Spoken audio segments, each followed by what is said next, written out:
Hai, Assalamualaikum semua. Pada awalnya, jujur saya cakap, saya langsung tak berminat nak buat video-video macam ni, nak rekod. Ini semua, kalau siapa yang kenal saya akan tahu cara saya cakap depan kelas dan cara saya tengah cakap depan video sekarang ni pun sangat-sangat berbeza. Semua staff saya komen. Diorang rasa macam bila saya depan video, bila saya buat recording, bila saya buat content, ini bukan saya. Diorang kata macam orang lain lah, macam saya control. Secara jujurnya tuan-tuan, saya bukan control. Saya cuba jadi se-natural yang boleh. Tapi tak tahu kenapa. Dia depan kamera, dia macam auto jadi orang yang berbeza. Tapi insyaAllah, saya sedang dalam usaha daripada satu video ke satu video untuk lebih natural, lebih bercakap, tapi sedang mencuba. Balik kepada topik.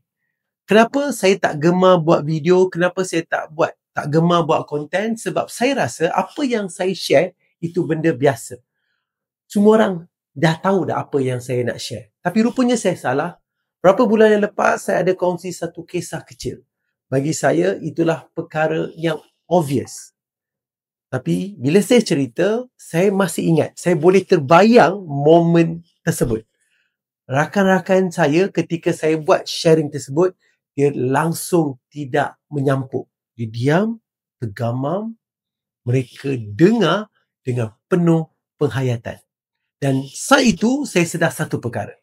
Kadang-kadang, sesuatu yang kita anggap biasa, sebenarnya adalah ilmu yang baru untuk orang lain.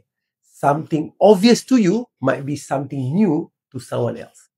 Kadang-kadang apa yang kita fikirkan kecil, itulah yang mampu memberi impak yang besar pada hati manusia yang lain. Selepas saya habis bercerita, rakan-rakan saya pun kata, "Oh, best gila lah. Kena kongsi ilmu ni pada ramai orang. Ilmu macam ni jangan simpan." Dan dari situlah segalanya bermula. Saya juga rasa perkongsian ini sama dengan objektif penumbuhan Akademi Dr. Aizul Amar. Objektif apa? Objektif kami untuk pastikan pembelajaran sepanjang hayat.